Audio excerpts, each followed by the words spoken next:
Hello everyone, good morning. This morning we will be talking about a wise living. Ang pagkinabuhi nga uban ng kaalam, uban ng kaibalo, aron ang atong pamilya mahatagan nato og saktong suporta usab magkinabuhi diin kaymutan sa Dios. Diin nakahatag og kahimuot sa mata sa Dios. Right? So, atong tandugon ang pamilya ug ang atong pag-alagad sa Ginoo everyday. Unsay dapat natong himuon.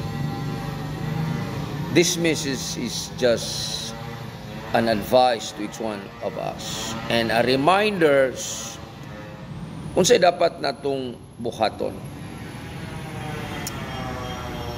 So kung naman tayo nasugdan nga gihimo nga maayo nga gikahimut-an sa Ginoo, let's do it. Naabantay ginahimo nga wa pamahuman para sa atuang Dios, gikahimut-an kini sa Dios nya wa pamahuman. Humano na to. Finish it. Dili lang ta magsugod ug niya di ta kahuman. Tama ba? Dili lang ta magdasig pagalagad niya, di natakahuman. Dili lang ta nagpagamit una sa Ginoo, apan in the long run, imbiya na sa pagpagamit sa Ginoo. Are you listening to me? Because of some reason. So muni ato ang hatagan ron pagtagad. Consistency in the midst of inconsistencies. Kanang pagkamapadayono nato ba, pagsunod sa Ginoo, mapadayono nato pagbaton og pagtuo dili lang kadiyot. Mapadayono nato nga pag-alagad sa Ginoo. Unsa may atong mga ginasaad sa Ginoo, nasugdan na nato ni. Padayon nato, pumanon bisan pa sa atong mga nahimo nga mga inconsistencies. Nga naamay mga gisugdan nga wa pamahuman, naamay atong gihimong maayo apan napulihan og dili maayo. I challenge you and encourage every one of you, ipadayon nato ang butang nga maayo at tubangan sa Ginoo. Ligasiya man nato ni, and as long as legacy is concerned, it would be passed down to the next generation after you. Kung nato ang sugdan ang maayo o ni atong pulihan o dili maayo, so ang legasiya nga na nato dili na maayo pagtapos. Unsa man ang legasiya nga maayo na sugdan, that would praise the name of God. So let's finish it. Tapuso na to, tama ba? So siguro unang butang kinahanglan nga consistent ta sa atong ginatawag nga Christian integrity. Consistent ta pagpadayon ni ini. Diba? Integrity is being sincere sa atong trabaho diya sa Ginoo. Is being honest sa atong trabaho diya sa Ginoo. Kana bang di ta nagatrabaho nangalagad sa Ginoo tungod sa kwarta? Dili ta nangalagad sa Ginoo because of something nga gisaad sa usa ka tao. No, nangalagad ta sa Ginoo tungod sa atong gugma sa Ginoo. And we are required to do and follow what the will of God. Kung ang Dios nagsugo nato nga unsay atong himuon, wa man siya nagsaad og kwarta, wa man siya nagsaad, pero ingon pa niya di ta niya biyaan. Di nagsaad siya og mga promises, di lang usa, kundi ubay-ubay nga mga saad sa Ginoo. Nga di ta niya biyaan. And He is able to supply our needs. And He is able to protect us and guide us and strengthen us and save us out of the hands of God. Or out of the hands of the devil rather. So, naisaad ang Ginoo nga matinudanon usab siya nga iyaning himuon. Bisan ang mga tao inconsistent sa ilang mga saad, kanang word nga inconsistent, dili ba nagtuman, dili nagmatinumanon, dili nagpadayon, Bisan ang mga tao adunay mga kapakyasan sa ilang mga saad, sa ilang covenants, unsa ba ang ilang vows na kining tanan na pako, na lansang o nalimtan na lang, mao ni ang kinaiya sa kalibutan. Apan ang atong Dios nga gamhanan sa nga tanan, usa siya ka Dios nga matinud-anon nga mutuman sa iyang saad. Kung naaman tay commitment sa Ginoo, consistently committed, nga kumitado ta, ipadayon nato ni siya. Naman tay commitment nga mag-alaga sa Ginoo, mo serbisyo sa Ginoo, magpagamit sa Ginoo, atong ipadayon. Dili ta nga magluod-luod, dili ta nga mag rason-rason kung naamay mga tragedy nga nahitabo sa atong kinabuhi. Then we are always reasoning nga di ta nakahimo sa trabaho sa Ginoo, nga gisugo nato, di ta nakabuhat ini because of blah blah blah. No, always reasoning nga unta na may mga hinder, mga butang nga makahinder sa atong pagbuhat sa Ginoo. Willing unta ta nga i-surrender ni aron matuman nato ang mga buluhaton sa Ginoo, mga kaigsunan. Ato ang henerasyon karon gitawag ni siyang uncommitted generation. May lang musaad, pandili himuon. No, pero bisan pa niya ng tanan, in contrast mga kaigsunan, let's be committed to the Christian values. Atong hatagan og bilin atong pagkakristohanon o unsa may buluhaton niini atong buhaton. Just stay strong to the lifetime commitment. No, like ang ato ang marriage relationship sa atong asawa, bana ngadto sa asawa, asawa ngadto sa iyang bana. Ipadayon tani ang ato ang commitment sa matag usa. And also ato ang ipadayon ang sanctity of marriage. Ato ning ipadayon, ato ning ihimuon dili sa ato lamang kaugalingon, but para sa kaugalingon sa tibuok pamilya o labaw tanan sa atong Ginoo. Sa kapagpamatuod nga nahimutang matinumanon, no, sa pagtuman sa ato ang saad, vows, sa atong asawa or sa ato ang bana, mga kaigsunan. Kay kining marriage manggod, simbolo mangguni sa relationship between God and you. Kining marriage nagsimbolo ni sa atong Ginoong Hesukristo o sa tao nga diin naa diha sa church. Ang bana nagsimbolo ni sa atong Ginoong Hesukristo o ang church or ang asawa nagsimbolo sa church. So atong sabtan nga ang atong Ginoong Hesukristo was willing to die for the church, to save the church, willing to suffer for the church. So ang mga banasad, willing po ta magpasakit, maghago para sa atong asawa, aron malipay atong asawa. Hinanaman ang hulagway, no? Kanang marriage signifies the mystical union between Christ and the church. So therefore, ang church mahal man ni Christ and He's willing to die. So ang church usab mubalos. Adunay submission. Musabmitar ang church ngadto kang Christ. Sama nga ang asawa required nga musabmitar sa iyang bana. Dili maghari-hari, dili kay mulabaw. Apan musabmitar sa iyahang bana. Maayo man ni og dautan. Kinahanglan nga musabmita kamo mga asawa.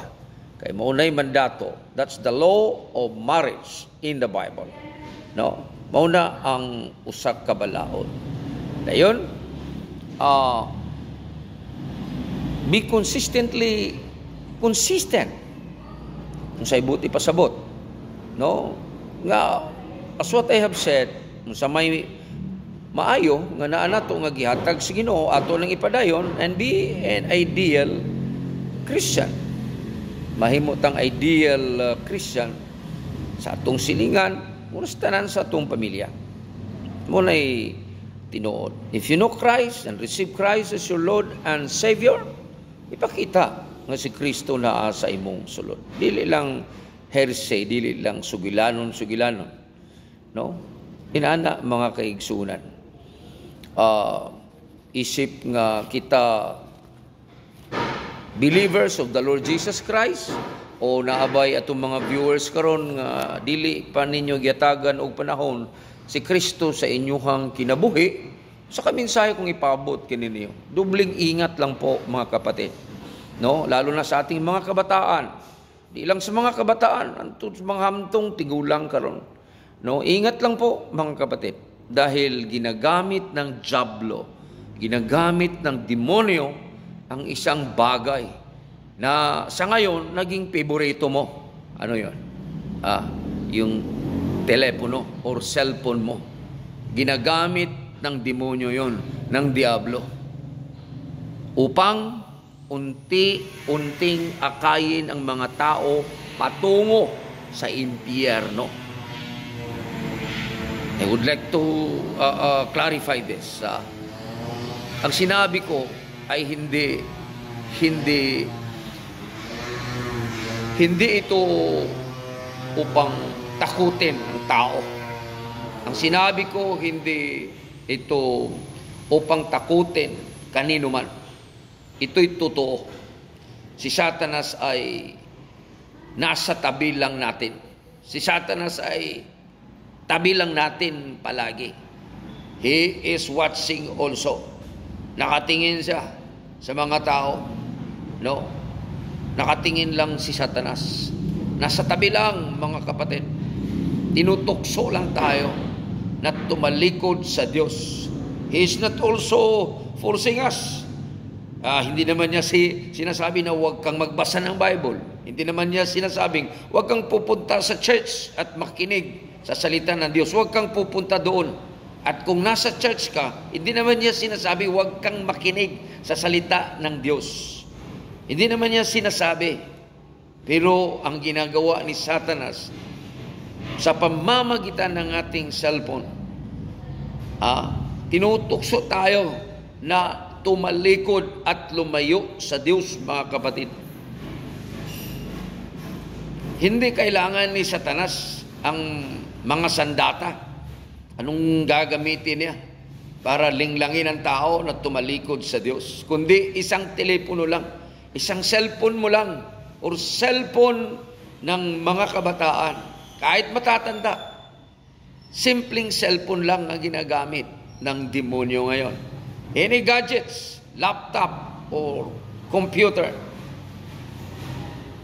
Yun lang ang pinakasimpleng bagay na ginagamit ng demonyo para linglangin ang tao, mga kaibigan. Tingnan mo, kahit sa kalsada, dumaan ka sa kalsada at may nakatambay, nag-aabang ng sasakyan. Anong ginawa ka niya? Cellphone. Yumuyo ko sa cellphone niya, nakatingin. Kaya may nasagasaan dito sa amin, malapit lang. Kasi tumitingin palagi sa cellphone at hindi niya namalayan na yung sasakyan, na yung driver ay nakakatulog na sa kapuyat, binangga siya. At hindi naman siya nakailag dahil nakatingin siya sa cellphone palagi. See that? No? Sa kalsada, makikita mo. Nakatingin ang mga tao sa cellphone sa karinderya, sa restaurant, kahit kumakain, nakatingin sa cellphone. Kahit sa bahay. Tingnan niyo mo. Yung mga kabataan kumakain, pero may hawak ng cellphone, nakatingin. Tumatawa at masaya. At nakalimutang kumakain pala ito. At tagal matapos kumakain dahil sa cellphone. Ang ginagawa ni Satan ngayon is trying to separate your children from their parents. Na instead na sumusunod sa utos ng magulang. Cellphone na ang sinusunod nila. Sa paaralan, tingnan mo. Kung hindi binabawalan ng mga teachers, doon ang cellphone. Pagkatapos, tinuturuan during recess time. No? Ang dami. Mga bata naka-standby sa kalye. Tumitingin ng cellphone, mga kaibigan. Babae man o lalaki, matanda man o bata, may hawak na cellphone kahit saan ka pupunta. Sa plaza, tingnan mo, nakayuko lahat. Na supposed to be mag-uusap sila. Mag-say hello sila. Pero nakatingin sa cellphone. Kinukuha na ni Satan ang atensyon ng mga tao para lumayo sa utos ng Diyos. Para hindi sumunod sa utos ng kanilang magulang. Para hindi sumunod sa kagustuhan ng Diyos. Satan was trying to separate each one of us from the presence of the Most High God. Bata man o matanda, lahat ay nakayuko sa kanilang cellphone kahit saan ka pupunta. Nanunood ng mga palabas, naglalaro ng mga iba't ibang laro, mga kapatid. Hinahabol nila, mga kapatid, ang mga programa. Ang cellphone mo ay nakakapit na sa ating mga puso. Ang cellphone ng bawat isa ay napakalapit na sa puso natin, mga kapatid. Hindi na ang Diyos. Babad na sa cellphone ng mga tao sa buong mundo, mga kapatid. Kahit sa pagtulog mo, katabi mo ang cellphone. Natutulog ka habang humahawak ng cellphone mo. Iyon ang katotohanan sa ngayon.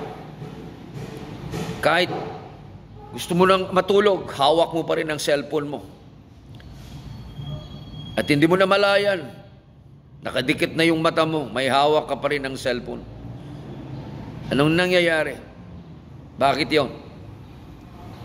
Again, Satan trying to separate you from the presence of God.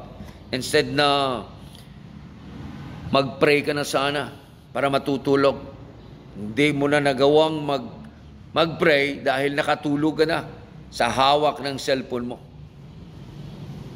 Gusto ni Satan na ilayo tayo sa Diyos dahil sa mga gadgets na hawak natin. Because we are allowing any gadgets that you have to manage your life. Supposed to be, tayo po ang manager ng ating mga cellphones or any gadget, no, na mayroon tayo. Yun sana ang dapat nating gawin. At nakalimutan nating magbasa sa salita ng Diyos. Nakalimutan nyo na i-open yung Bible at magbasa every day. Cellphone na ang tinitingnan nyo, mga kapatid. Iyon ang katotohanan. At alam nyo anong ginagawa ng demonyo sa ating buhay. Unti-unti tayong lumayo sa kanya.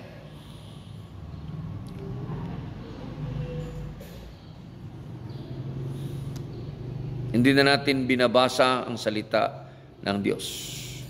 Unti-unti tayong lumayo sa Diyos. Yun ang ginagawa ng demonyo sa buhay natin. Lumayo tayo at hindi na tayo nagbasa sa salita ng Diyos. Lumayo na tayo sa Diyos. Ang nakakatakot, listen to me carefully. Ang nakakatakot ay kung magpapatuloy ito. At hindi natin hayaan na tayo maging manager sa mga gadgets natin. But tuloy-tuloy na ng mga gadgets natin ang manager sa buhay natin. Iyon ang nakakatakot dahil hihilain tayo ni Satanas unti-unti hanggang sa pintuan ng impyerno, mga kapatid. Iyon ang delikado. Yun ang delikado. So anong gagawin natin? Ang ating paglapit sa Diyos ay isang paraan na lumayo tayo sa impyerno. Isang paraan na pwedeng talikuran natin ang mga tukso at kalimutan natin at hayaan natin ang Diyos sa buhay natin. Hayaan natin siya na pumasok sa puso natin through listening the gospel. Yun ang delikado. Ang ating paglapit sa Diyos again and again ay isang paraan na lumayo tayo sa impyerno, na doon tayo pupunta. Doon tayo pupunta, brother. Dahil nakalimutan natin ang Diyos. Nakalimutan na natin ang pagsamba. Minsan ang mga tao hindi na pumunta ng simbahan dahil sa cellphone na yan. Nakapunta man ng simbahan, tumitingin pa rin at nakayuko sa cellphone niya habang nagsisermon ang alagad ng Diyos. Handa ba kayong maglaan ng oras na lumapit sa Diyos? Handa ba kayo? At pagsisihan ang mga kasalanan na nagawa natin. We are living in these last days. Whether you like it or not, Jesus is coming soon. And the only thing we need to do is to prepare our life with the Lord Jesus Christ, power, guidance, strength.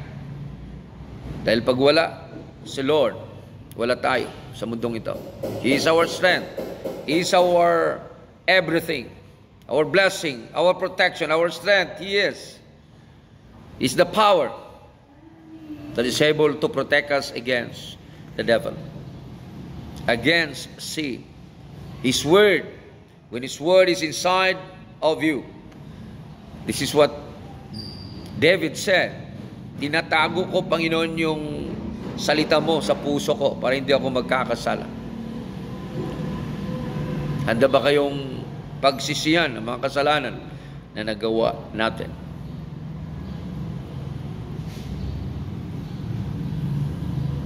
And God is faithful to forgive us. He is faithful. At makakasama natin ang Diyos sa walang hanggan, sa kaharian niya, sa buhay na walang hanggan. The choice is yours. Thank you for listening. Thank you for viewing this video. And I hope God open up your hearts and mind and allow the word to come into your hearts and allow the word to decorate inside of you. And I believe that your life will never be the same again as before. God bless. God bless.